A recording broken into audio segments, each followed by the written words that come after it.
Hello everyone, welcome back to the channel. I'm back with another video and आज के इस video में we are directly connected from this gentleman from Rajkot, Gujarat. His name is Kirtan Bhatt. He has his own venture called Turtle Folio Wealth and he's mostly doing goal-based investment for his clients and specifically children education. The tool he uses in this process is mutual funds and आज के इस small interview कम podcast में हम उनके काम के बारे में जानने की कोशिश करेंगे एंड उनका थॉट प्रोसेस एंड व्यू क्या है towards mutual funds and investment specifically in equity.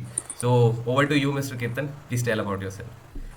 Yeah, thank you, Sankalp, for giving this wonderful opportunity to give us a platform where we can discuss the opportunities that we have right now in the Indian markets. Right.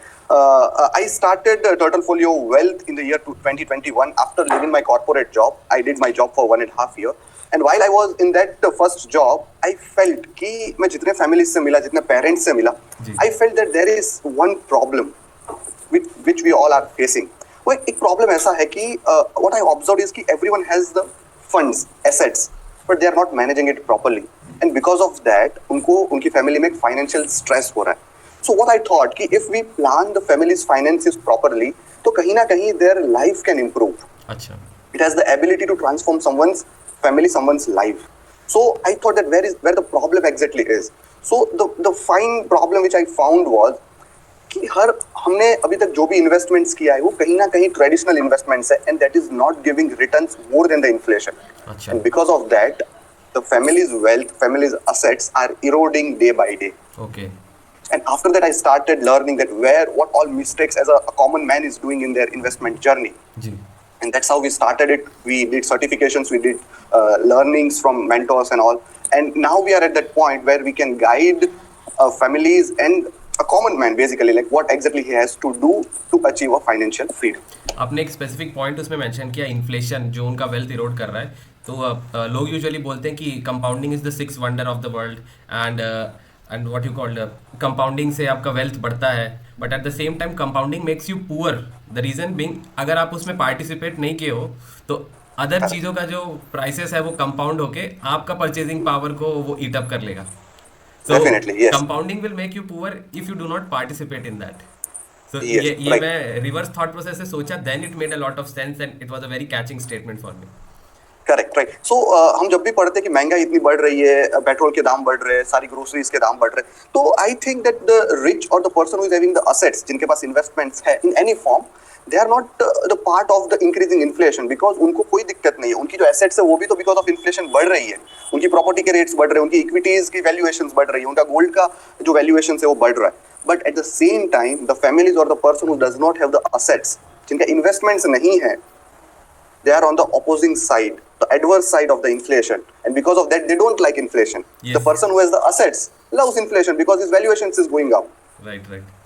Right. And So we have to, inflation will be there, it will stay. So what we have to do is like we have to create assets so that the effect of inflation is negligible. Okay. And specifically अगर mutual funds का बात करें तो why you started this distribution of mutual funds and specifically with the previous discussion which we had, you have a very different thought process towards equity investments and all. Okay.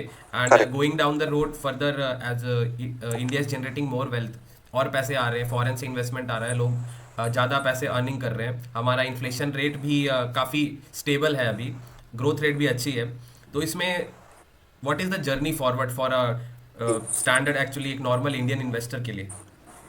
Right. So, if I tell you my background, I come from Rajkot. It's already a hub for equity trading, right? मतलब सालों से यहाँ पे लोग equity का IPOs के form भर रहे, जब फॉर्म सिस्टम था, इक्विटी का ट्रेडिंग हो रहा है. But the only point which I have observed कि यहाँ पे इक्विटी का कल्चर है, but they have not understood the power of equities. अच्छा. वो ट्रेडिंग ही हो रहा है. ये स्टॉक लिया, बेचा, खरीदा, बेचा, यही चीज हो रही है. But the real power of equity is like you are owning some quality businesses, some listed businesses of India, and you are being the part of their profits, part of their revenues, right? Just trading is just it's like any other trading business that you are buying something, selling something at the higher prices. That's Right. it.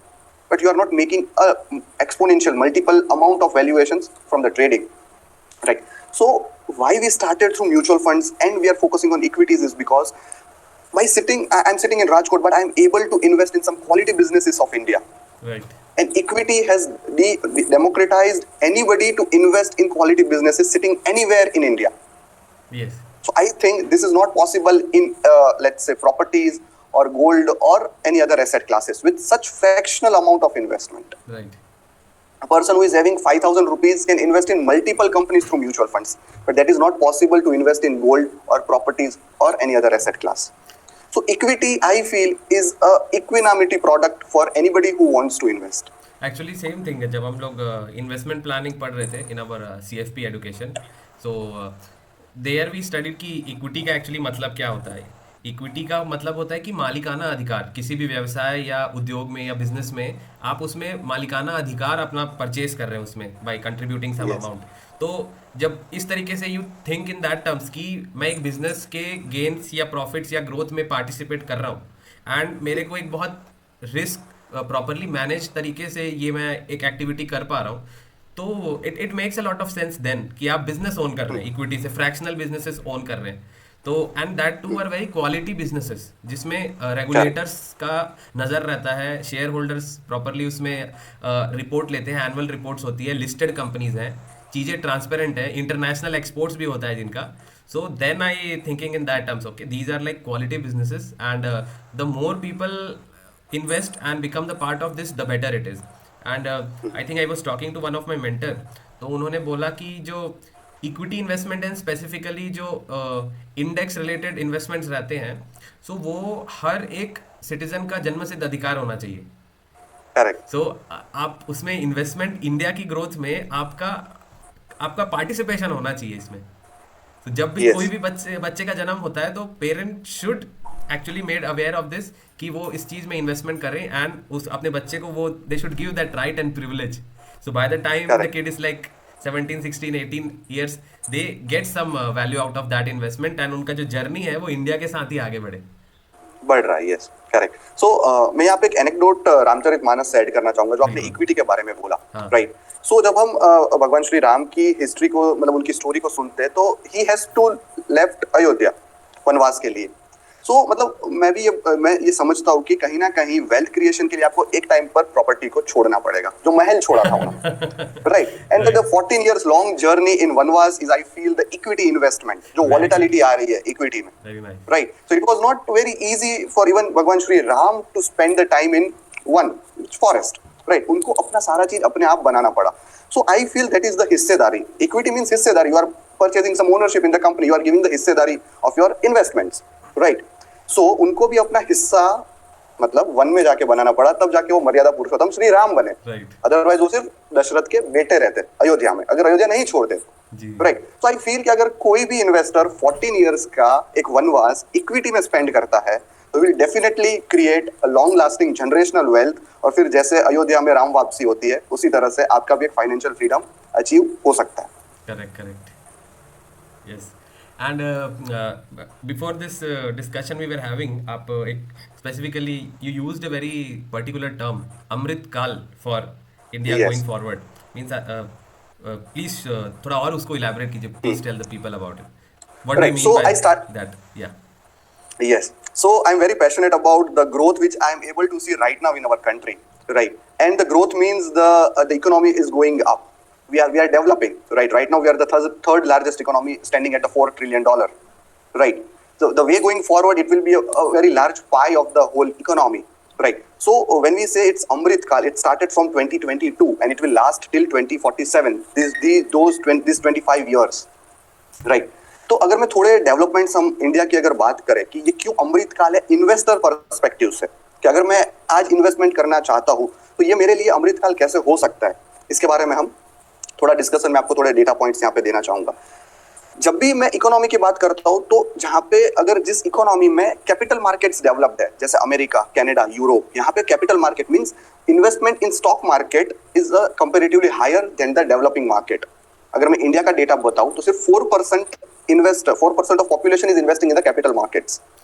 और यही data हम जब US की बात करें, एक और अलग तरीके से भी देख सकता हूँ. जब आप बोलते हैं ना कि कैपिटल मार्केट में इन्वेस्टमेंट, मैं इसको रिवर्स देखता हूँ कि जो भी लिस्टेड कंपनीज हैं उसमें पब्लिक का पार्टिसिपेशन कितना है. कितना है, करेक्ट। पब्लिक जो कंपनी लिस्टेड है ऑलरेडी जनरल लोगों से पैसा उठा रही है, तो उसमें लोग कितना पार्टिसिपेट कर रहे हैं, fair exchange and channelization of funds हो रहा है कि नहीं हो रहा है। I look it in that yes, terms as well, I think.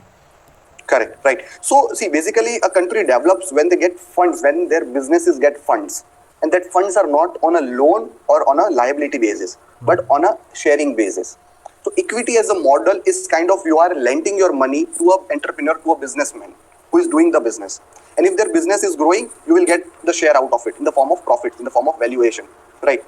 So let's say जब हम इंडिया एज अमृत काल की बात करते हैं, जिस तरह से ज्यादा इन्वेस्टर कैपिटल मार्केट्स में इन्वेस्टमेंट करना शुरू करेंगे, जिससे इंडिया के एंटरप्रेन्योर्स को एक इक्विटी फॉर्म में फंडिंग मिल रहा है, okay. And that funding is not liable to pay interest every year, so they are getting a funding for the long term vision.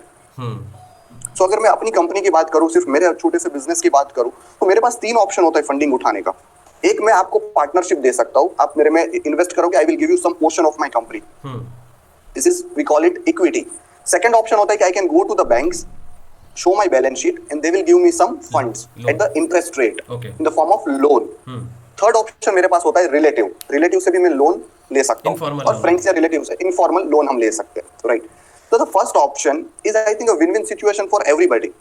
Businessman, entrepreneur के लिए भी विन विन सिचुएशन है, because at the end of the year he does not have to think about the interest payment, because while the business is growing, you are not sure whether you will make profit at the end of this year or not. It takes time to build the business. So let's say you as an investor, you have invested in our company with the vision of 5-10 years, then you will be definitely sharing the profits coming forward, right? But if you have given me the loan at, let's say, 8% interest rate, you will be just getting 8% every year. So I don't think that you will be getting the valuation game or valuation part of our business. Okay. Right. So the more people who will start investing into equity, more entrepreneurs of our country will get the funding through the equity route. अच्छा. And that will be creating a long-lasting businesses, because they don't have to at least pay the interest every year till they set up their business. Okay. And इसमें एक और चीज़ भी है, जैसे कि एक थोड़ा डिफरेंट क्वेश्चन है। मैं अपने क्लाइंट का, we were discussing about his retirement goals, तो we created one setup a plan for him that you would require this much of funds, we use that time value of money, we analyse his needs, बताया कि इतना आपको corpus लगेगा, like 20-30 crore the number was coming, he was rather late 20s। तो he pointed out a very interesting question, and though I know the answer but I want to hear some experience from you as well. कि उन्होंने बोला कि Sankalp, we have taken a 10 or 12% projection rate in the growth of the investments, so do you think that this rate of return is a lasting return in the entire investment tenure? मतलब accumulation phase में जितना समय हम पैसा contribute कर रहे हैं, investment कर रहे हैं, तो ये 10 से 12% का जो रेट है वो सस्टेनेबल है या वो कम होगा? तो उसका इम्पैक्ट मेरे रिटायरमेंट कॉर्पस एक्यूमुलेशन में क्या आएगा? ओके, सो वो जो rate we determine when we are doing any sort of goal planning, so how it actually plays a practical role in it, so over to you.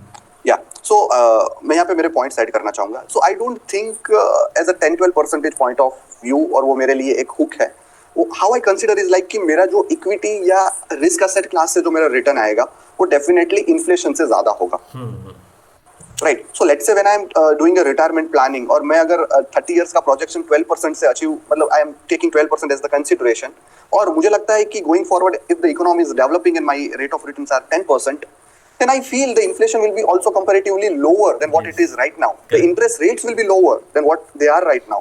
Yes. So everything is relative.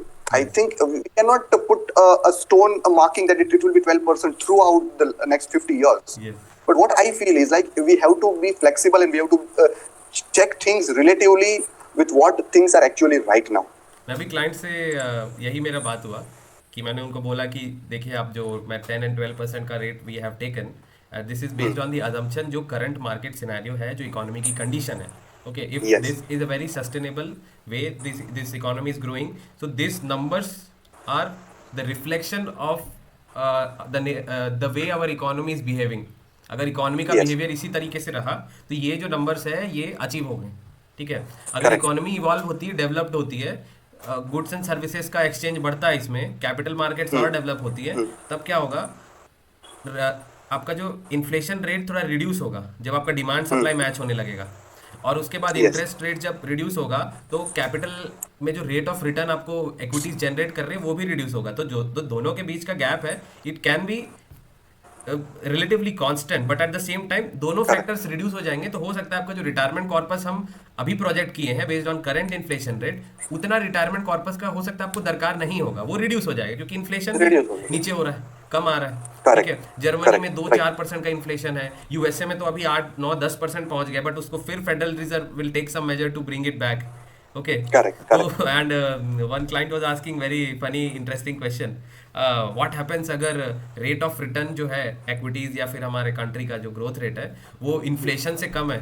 तो मैं बोला कि then जो हम भी discussion कर रहे हैं इट इज टोटली इनवैलिड, आपका पैसा जो बैंक में है it is of no use, we are back to our pre historic and civilisational era and nothing make sense at that correct, time. तो correct, because nothing can be when done someone then. Is, हाँ, correct, because when someone is doing the business, तो उनका main philosophy ये रहता है कि मैं जो ग्रोथ करूंगा वो इन्फ्लेशन से ज्यादा ही ग्रोथ करूंगा मेरे बिजनेस में, तभी राइट तो बिजनेस करने का सेंस बनता है राइट ना। Right let's say if I have 1 crore rupees and I'm putting in my business, I will expect कि मेरा जो ग्रोथ है वो 12-15% का अगर मुझे कैगर मिलेगा, तभी तो मैं बिजनेस में इन्वेस्ट करूंगा, otherwise I will put my money into the 7% FD. Right right So the whole point of business is to get the growth higher than the inflation. Right. This is the main foundation of anyone doing the business, right? So अगर यही invalid हो जाता है, then people won't do the business. Yes, There वो won't be basic any premise he businesses है in the उसका। world. Correct. There won't be any business. Nobody will be willing to do the business because they won't be able to earn more than the inflation. Yes They will simply put their money into the FD. So I think this will never happen. Business will see, there are cycles in the businesses. कोई businesses बंद हो जाएंगे, कोई businesses बहुत thrive करेंगे. This Yes. will keep happening. But the point is, someone will be there who will be doing the business, Yes. who will be earning 20%, 30% net margins. So through mutual funds, what we are doing, we are putting the money in the quality businesses who has the ability to do the businesses in the different market cycle. Right. So I'm being the part of the quality companies who can do the business. ये business cycle से एक और I want to को relate कि हम लोग day to day basis Yes. में जब हम लोगों से इंटरेक्शन करते हैं तो इसका रिफ्लेक्शन क्या होता है, जैसे आप बोले कि कुछ बिजनेस आपके साइकिल में it will not perform well, something some businesses might go down, some कोई बिजनेस डाउन जा रहा है तो कोई हो सकता है उसी टाइम पे ऊपर भी उठ रहा है। Okay, so this parameters can play out role based on क्या है मार्केट फोर्सेस का कंडीशन। तो एक ही एग्जांपल मैं देना चाहूँगा, I went to my dentist yesterday, so he had his own clinic in New Delhi around 2019-20, he ran it successfully for 1-2 years, then COVID hit। ठीक है, अभी डेंटिस्ट के सर्विसेज में क्या होता है, you have to perform your nature of duties, वहाँ पे आप ऑपरेट करोगे देन यू आर रेम्यूनरेटेड और compensated because it's a visit thing, आपको विजिट करके बैठना पड़ेगा, he will perform some procedures on for your dental Yes. Health. But उसी टाइम में when he close his business in the COVID time, lockdown वगैरह हुआ, तो आप घर बैठ के तो you can not do that dental practice, and for patients also dentist आपका डेंटल केयर जो है it is not very urgent, the urgency is not Yes. Very high. ठीक है, so this was not very look forward for, अगर जिसका कुछ dental का problem भी होता है कि भाई हम क्यों जाए, अभी रिस्क नहीं लेना चाहिए, कोरोना वायरस चल रहा है, तो he has a very big setback at that time, he had to close his business, he had to wrap things up, and at the same time कुछ मेरे फ्रेंड्स हैं जो आपका न्यूट्रास्यूटिकल काम करते हैं, ठीक है, हेल्थ एंड सप्लीमेंट्स के ऊपर उनका काम है, ठीक है, जनरल वेल बींग के ऊपर उनका काम है, या जो जनरल फिजिशियंस है उनका काम बहुत बड़ा है, Yes. वो हेल्थ का जो विटामिन सी सबको वही प्रेस्क्रिप्शन वही चाहिए, मेरे को हेल्थ इम्यूनिटी कैसे बूस्ट करना है, क्या एक्टिविटीज़ मैं कर सकता हूँ, मेरा ये हो गया इम्यूनिटी रिड्यूस हो गया, तो डॉक्टर कंसल्टेशन ले रहे हैं लोग आपके फिनटेक ऐप्स में जाके। ठीक है, so this people have made a lot of money, and बहुत सारी फार्मास्यूटिकल कंपनीज भी जो हैं, आप वो कोई भी हम लोग जो एक फार्मा फंड भी रहता है उसको देख सकते हैं कि कितना उनमें बुल रन आया है उसी के चलते। Correct, correct. तो this industries made a lot of money at that time. Okay, but Yes. this my dentist friend has a setback because though he's also associated with the same industry, but his business was not doing good. Then he started again in 21-22 and he has seen a lot of growth because जो Growth, काम उस correct. Time में नहीं हुआ था, जो वो रह गया था, सप्लाई नहीं आया था डिमांड का, तो वो अभी Now एक it has साथ आ started, गया। yeah. Correct, So he's doing very Right. well for himself right now. correct, correct, right. So मतलब यहाँ पे हमारा यही ऑब्जर्वेशन है कि the only point is you don't have to stick to a business or stick to a same set of businesses. You always have to diversify into multiple businesses which are not related. Unrelated. जैसे मैं बात करूँ कि if I'm investing into a QSR restaurant chains, तो मेरा investments उस same segment में नहीं होना चाहिए। मतलब QSR, एयरलाइंस, FMCG, ये सब एक साइड में आता है। अच्छा। एट द सेम टाइम सामने फार्मा आ गया, IT कंपनीज आ गई। So if airlines are not working, QSR मतलब कोविड के कारण नहीं वर्क कर रहे थे, but at the same time pharma and IT companies are thriving. हाँ। So if I'm a balanced investor, I could have made money hmm. while so many people were suffering from this financial stress. Okay. Kitan ji, going next to the another phase of the discussion, we were discussing. You also mentioned that you are very particularly your vision statement for 2047 that you want to empower certain parents and children. Okay, and in what way you want to empower them financially? You were talking about that. So please tell us about your vision statement as well, and what is your way forward? What exactly you want to do with that your vision statement? Yes. So at Turtlefolio Wealth, we have a vision to empower more than 10,000 parents and kids by helping them realize the power of mutual fund investments, particularly equity as the asset class. Right. ये मैं क्यों बोल रहा हूँ ये चीज? क्योंकि as हमारी जो जनरेशन है, आपकी मेरी एज के जो लोग हैं, उनको जब बोला जाता है कि आप इक्विटी में इन्वेस्ट करो, या उनके पेरेंट्स उनको गाइड करते हैं कि आप म्यूचुअल फंड में थोड़ा इन्वेस्टमेंट शुरू करो, तो उनको कॉन्फिडेंस नहीं आता है। The only reason is because we, as a anthropology point of view, we learn from what we see. So, अगर मैं अपनी जनरेशन की बात करूं, तो हमने हमारे पेरेंट्स को गोल्ड में इन्वेस्ट करते हुए, फिक्स डिपॉजिट करते, पॉलिसीज खरीदते देखा है, प्रॉपर्टीज लेते देखा है, राइट? सो इनडायरेक्टली मतलब हमारा जो सबकॉन्शियस माइंड है, उनको यही चीजें दिखती है, क्योंकि this are the years long asset class. So अगर मैं बोलता हूँ कि आपको इक्विटी में इन्वेस्ट करना चाहिए, because they have not experienced, Yes. they won't feel confident. Yes. If they won't feel confidence, they won't be investing the right amount. हाँ. अगर मैं 2000 रुपीज का EMI भरूंगा, तो मुझे कौन सी प्रॉपर्टी मिलेगी? नहीं मिलेगा. नहीं मिलेगा ना, राइट? सो मैं 2000 की SIP करके बड़ा कॉर्पस नहीं कर पाऊंगा। Correct. This is the thing that we have to realize. So what we did something with parents and kids. कि recently SEBI allowed to invest in kids' name through the parents' bank account. It's a very big reform, which is done just 6 months prior to this date, right? So we used that reform, and what we did is कि we asked parents to start their investments in their kids' name. मतलब जो folio number, जो account number बनेगा, वो kids के नाम का बनेगा, अच्छा. बच्चे के नाम का बनेगा। Okay. अब बच्चे की एज मान लीजिए 2 साल है, हमने उसके अकाउंट में SIP शुरू करी, इन्वेस्टमेंट शुरू किया। जब वो 18 साल का हो जाएगा, फिर उसके बैंक से फंड डिडक्ट होगा। बट इन दिस जर्नी उसका जो इन्वेस्टमेंट्स है वो कंपाउंडेड हुआ होगा। Okay. And he will be owning some quality businesses through mutual funds. Right. तो जब मैं 18 साल के बाद, जब उसकी 18 साल की एज में मैं उसके साथ बैठूंगा, आई विल टेल हिम कि you are owning this many companies with this much amounts. Okay. At that time he will be thinking, okay, I am the owner of this part in these companies, because he has experience, because the statement was in his name. He will believe me कि yes, equity works, क्योंकि हमने उसको करके दिखाया है। Right. फिर parents उसको बोलेंगे कि नहीं, तुम्हारा भी सैलरी 50,000 का आता है, यू शुड इन्वेस्ट 20,000 रुपीज, तो वो चीज मानेंगे, क्योंकि हमने उनको दिखाया ना कि देख, हमने तेरे लिए ये SIP ये करी थी, this is the result. Now they will believe, क्योंकि बच्चा सबसे पहले यही पूछता है, पापा आप करते हो क्या? राइट। आपने किया था क्या? यस। पापा ने गोल्ड और FD करी थी, और पापा बोल रहे हैं कि आप SIP करो, कैसे बच्चा मानेगा? हाँ। Even we want right. आजकल की जो जनरेशन है ना, वो हर क्वेश्चन करती है, they are the curious generation. आजकल के बच्चे पूछते कि यार ये रिचुअल ऐसे क्यों होता है? Yes. ये ऐसे क्यों होता है? Right. So they seek questions, they ask questions, right? And they try to correlate with your with the things you do as a parent. Yes. So you will keep your money in FD and you will tell your kids to invest in equities, they won't do. Yes. So we have to do it for kids. इससे क्या होता है कि मैं calculation यहाँ पे share करूंगा कि लेट्स से कि मुझे मेरे चाइल्ड के लिए 10 करोड़ की वेल्थ बनानी है, ठीक है? So the first 1 crore, it takes 11 years to achieve first 1 crore. Means 10 crore की वेल्थ से अगर 10%, 1 करोड़ अचीव करने में मुझे 11 साल लग रहे हैं।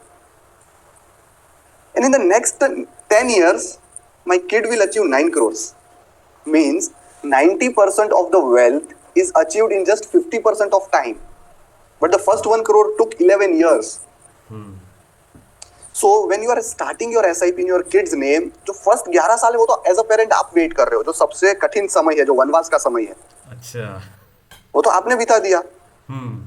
बच्चों को तो सीधा महल मिलने वाला है, क्योंकि 1 करोड़ से 10 करोड़ की जर्नी आपके बच्चे देखेंगे। राइट। आपने 0 से 1 बनाया, because I feel the 0 to 1 is the most difficult part. Yes. most 90% of the investor exits from the market in the first 11 years. And they don't see the compounding of 1 to 10 crores. And अम्फी और सेबी का भी data है ना कि 3 साल से ज़्यादा 95% plus investor रुकते भी नहीं है म्यूचुअल फंड्स इन्वेस्टमेंट में, उनको डेली वो XIR और CAGR दिख जाता है। सो एंड जब भी पोर्टफोलियो लाल रहता है दे स्टार्ट पैनिकिंग, वो जी न्यूज़ खोल लेते हैं, CNBC, दे स्टार्ट वॉचिंग कि क्या टिप्स मिल रहा है नहीं मिल रहा है। मैं सोचता हूँ कि भाई आप आशीर्वाद का आटा खा रहे हो कि नहीं, ठीक है, आप Correct. जिलेट का PNG का सामान खरीद रहे हो कि नहीं, आप रैनबैक्स की correct. दवाई खा रहे हो कि सिप्ला की दवाई आ रही है कि नहीं, ठीक है। Yes. I look in that terms, ठीक है। तो Correct, correct. उस पे पैनिक होने का क्या, बिजनेसेस आर रनिंग, सीएट का टायर्स लोग गाड़ी में लगवा रहे हैं, टाटा की गाड़ियां भी बिक रही हैं, the Correct. Economy is going in that Right. Direction. Correct right. So यहाँ पे मैं एक एनेक्डोट जेफ बेजोस का कोट करना चाहूंगा कि when in the dot com bubble in the year 2000, right, उनका शेयर प्राइस 90% करेक्ट हुआ था। Okay. 80 to 90% करेक्शन, मतलब $100 का अगर शेयर प्राइस है तो वो $10 आ गया था। 90% correction in the stock price because of bubble.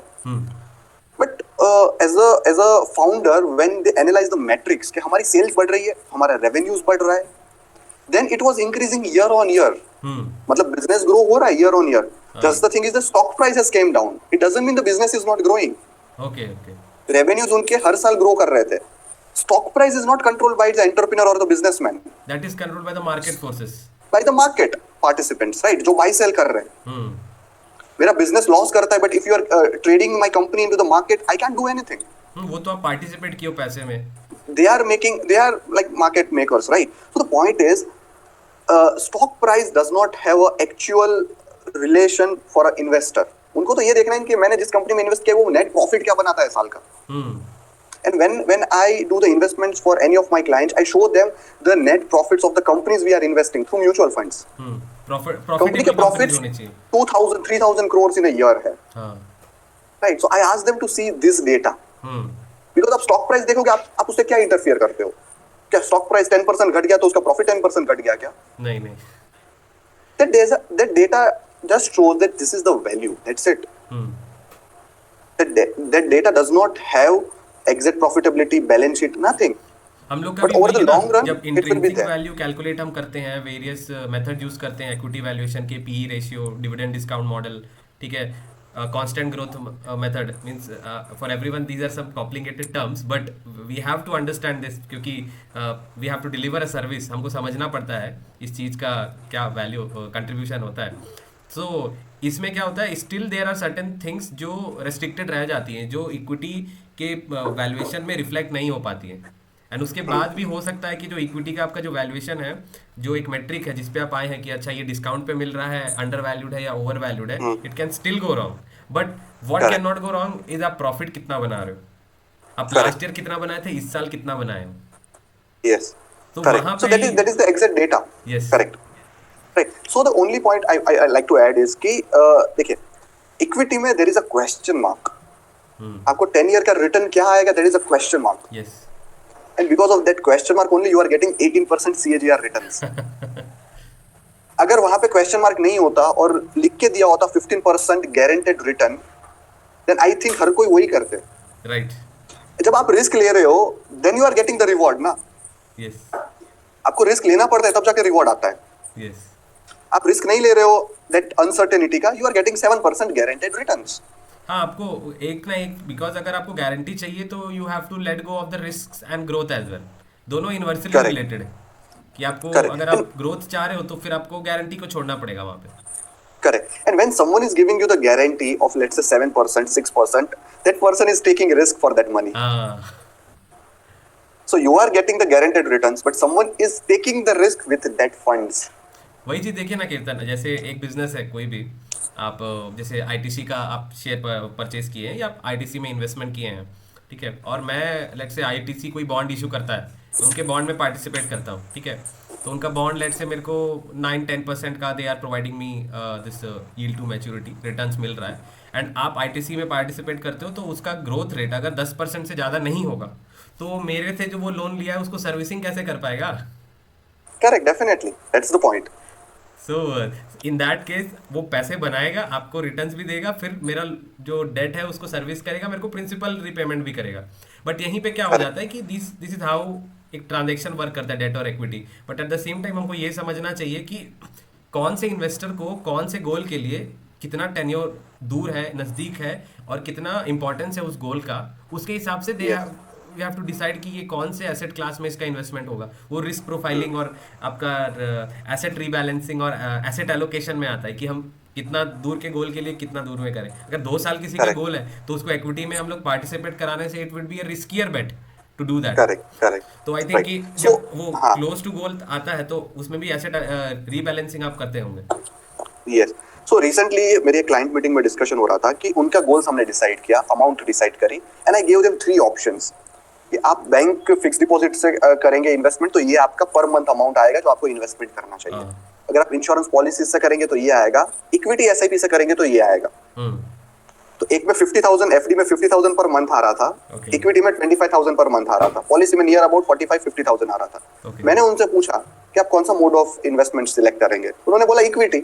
हम्म। मैं बोला क्यों? क्योंकि वो 50,000 तो अफोर्ड ही नहीं कर पा रहे थे। राइट।